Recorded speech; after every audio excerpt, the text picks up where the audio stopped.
E a vice-procuradora-geral da República, Lindora Araújo, pediu nesta sexta-feira que o Supremo Tribunal Federal anule a decisão do ministro Alexandre de Moraes, que autorizou a operação contra 8 empresários acusados de conspirar um suposto golpe de Estado pelo WhatsApp. Na manifestação, a número 2 da PGR critica a decisão e diz que Moraes promove, entre outras ilegalidades, o chamado Phishing Expedition. Lindora argumenta ainda que não foi comprovado nenhum indício de crime que justificasse a ação da Polícia Federal a mando do ministro. Ela disse ainda que as supostas provas obtidas apenas por prints de conversas de WhatsApp divulgadas em matéria jornalística sem qualquer diligência prévia para apurar a sua autenticidade tornam as medidas inviáveis e desproporcionais. Há pouco, o próprio ministro Alexandre de Moraes, em nome do STF, rejeitou o pedido da PGR, o considerando intempestivo. Segundo o magistrado, a manifestação só foi protocolada na corte 18 dias após a medida, o que a tornaria inválida. Zé. Olha, Vitor, nós estamos diante aí de uma situação inédita e um crescimento do Supremo Tribunal Federal aqui na Praça dos Três Poderes de uma forma até a ameaçar outros poderes. Esse caso aí, a subprocuradora Lindora Araújo, ela cita ausência de competência do ministro para esse caso, e é evidente, né? Nenhum dos empresários tem foro privilegiado, né? Ela diz também que pede anulação de todas as provas coletadas, inclusive sobre esse caso aí dessa história de tentar encontrar crimes, primeiro faz a operação, depois define crimes, então que todas as provas sejam anuladas, ou seja, se houve ali a detecção de provas de algum outro crime, sonegação, outros crimes, isso não pode ser usado. É o pedido da Procuradoria-Geral da República, né? E, além disso, diz também que há uma clara situação de constrangimento ilegal contra os empresários. Isto nesta ação da subprocuradora Lindora Araújo. Agora, veja bem, a Procuradoria-Geral da República, ou seja, o Ministério Público, pede o arquivamento. Evidentemente, os empresários, com seus advogados, pedem também o arquivamento. Então, o ministro tem que definir entre os dois. Qual é o entre os dois? É o arquivamento. E pode ser, que é um caso, é o tal de ultra petite, ou seja, além do pedido, que o juiz, ou seja, o Alexandre, decida contra os dois, a defesa e a acusação.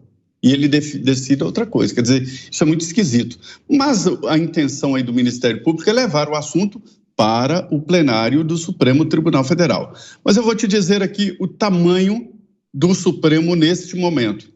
Nós estamos com um julgamento online do Supremo que vai definir o piso dos funcionários e dos trabalhadores da área de saúde. Veja bem, isso foi aprovado na Câmara, discutido em comissões, aprovado no Senado e sancionado pelo presidente. E o ministro Luiz Roberto Barroso disse, espera aí, vocês aprovaram e tal, mas não tem dinheiro.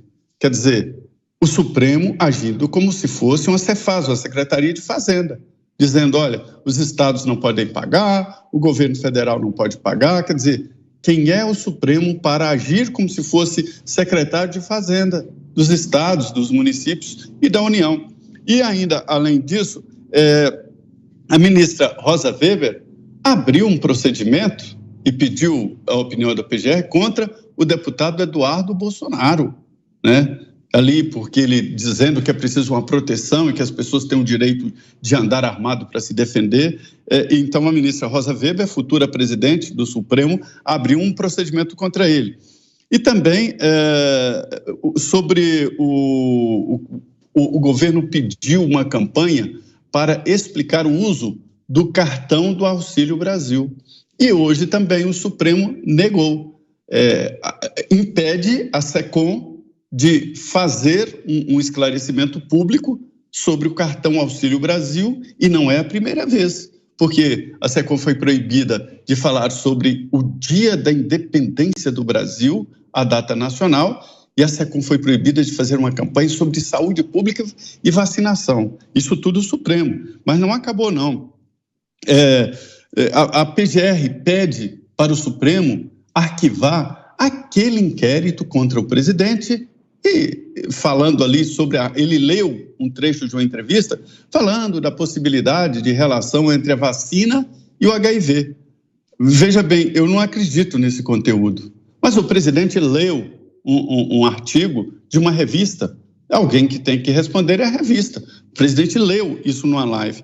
E também sobre a investigação sobre a 7 de setembro. Ricardo Lewandowski acaba de mandar para a Procuradoria-Geral da República um pedido para investigar o presidente, ou seja, ele aceitou que isso era para despachar e negar, né? Então, tudo isso que eu citei está hoje no Supremo Tribunal Federal. É ou não é concentração de poder? Diga, Mota. A doutora Lindora pediu que o STF anule a ação contra empresários. Muitos juristas já se posicionaram a respeito disso. Eles dizem que essa ação está tão lotada de inconstitucionalidades que isso torna um inquérito nulo de pleno direito. Ou seja, é um inquérito que nunca existiu. É o que dizem os juristas. Segundo esses juristas e a própria PGR, trata-se de uma fishing expedition. Eu vou traduzir para vocês. Tem um pessoal aí que eu não gosto deles. Então vamos fazer o seguinte, manda a polícia lá, dá uma prensa neles. Apreende o celular, bloqueia as contas bancárias, joga o nome deles nos jornais. Procura no celular para ver se tem alguma coisa que a gente possa usar para incriminar eles. Vamos ver se eles resistem a isso. Olha, isso pode ser tudo, menos Estado de Direito. Ilza. Mota, eu ia justamente perguntar aos democratas que defenderam o Fica em Casa contra a violência fascista do 7 de setembro. Senhores democratas, senhores acham que o Supremo Tribunal Federal, ou um ministro do Supremo Tribunal Federal, resolver ignorar o Ministério Público, ou seja, resolver ignorar o rito institucional democrático e agir conforme a sua própria vontade, para pegar uma matéria de jornal, um papo de WhatsApp e expor, invadir a vida de pessoas que não devem nada à justiça? O que os senhores acham disso? Os senhores acham isso uma situação de democracia? Os senhores acham que é isso que o país tem que perseguir? Os senhores acham que aquela multidão, né, de pessoas horríveis que vocês disseram, que o Lula já disse que é a Cuscuz Clan, né, que só tinha supremacista, milhões de supremacistas pelo país. Os senhores acham que essas pessoas talvez possam estar preocupadas com isso, exatamente com isso, vendo que se a mais alta cúpula judiciária do país age conforme a sua vontade e não conforme a lei e o rito constitucional, ela pode tudo contra qualquer um. Isso os senhores acham que é democracia? Senhor Armínio Fraga, senhor Fernando Henrique Cardoso, senhor Pércio Arido, eu quero só me dirigir a esses que eu já respeitei, que são grandes nomes, né? Grandes, né? Não são esse rebotalho aí de come-dorme, né? São pessoas preparadas que hoje estão sancionando isso aí.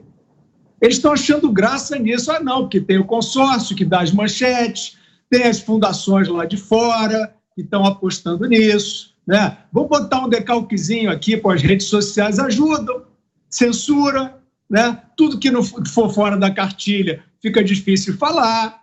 Então eles estão indo nessa, né? Vamos botar esse charmezinho aqui, esse verniz de democrata, mas são os senhores, e todos os senhores, banqueiros, jornalistas, essa elite que está abandonando, está traindo realmente a coletividade, são os senhores que são antidemocráticos, são os senhores que desistiram do sistema representativo, são os senhores que estão fustigando aqueles que têm a propensão autoritária, para ver se isso se transforma num clube, e os senhores estarão dentro, claro, desse clube, porque se for questão de desinibição e dinheiro, certamente os senhores estarão dentro.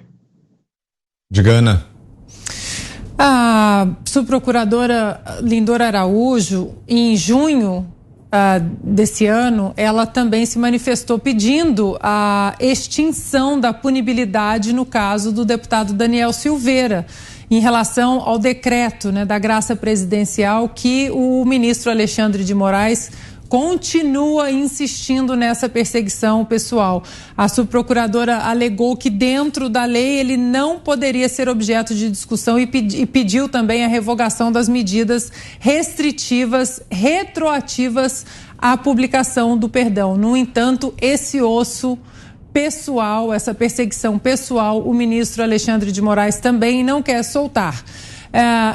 E logo depois, em 24 de agosto desse ano, a procuradora da República e professora de processo penal, Tameia Danelon, ela tuitou, e vale muito a pena dar uma olhada nessa thread, nesse fio que a doutora Tameia Danelon colocou em seu Twitter, porque ela colocou 10 pontos sobre essa operação contra os empresários e como esses 10 pontos mostram uma inconstitucionalidade absurda.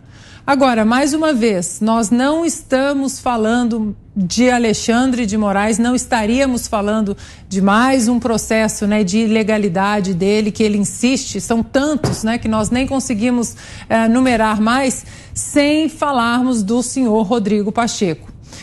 Não vai acontecer nada, ele não vai colocar nenhum processo de impeachment do Alexandre de Moraes ou de qualquer outro ministro para votação no plenário, processo de impeachment constitucional, né, está dentro da nossa Constituição e é a nossa ferramenta de freios e contrapesos, né, da República, principalmente para manter a autonomia e independência entre os poderes, que hoje praticamente não existe. Hoje nós vemos o Legislativo, alguns membros do Legislativo aí sentados no sofazinho, no escurinho do cinema com membros do Supremo Tribunal Federal, mas é preciso que continuemos falando o nome do senhor Rodrigo Pacheco, que aliás não quis dar as caras no 7 de setembro, deu de ombros para a população brasileira, para a nossa celebração do bicentenário da independência, nossas cores, nossa bandeira, e foi fazer politicagem ontem no Congresso. É preciso que toda vez que falemos o nome do senhor Alexandre de Moraes ou de qualquer outro ministro, Barroso, qualquer um deles ali, que continuem tentando implementar esse estado e alimentar esse estado de exceção no Brasil, o nome do senhor Rodrigo Pacheco precisa ser trazido para que o próximo que sente naquela cadeira de presidente do Senado escute a população e, acima disso, proteja a nossa Constituição.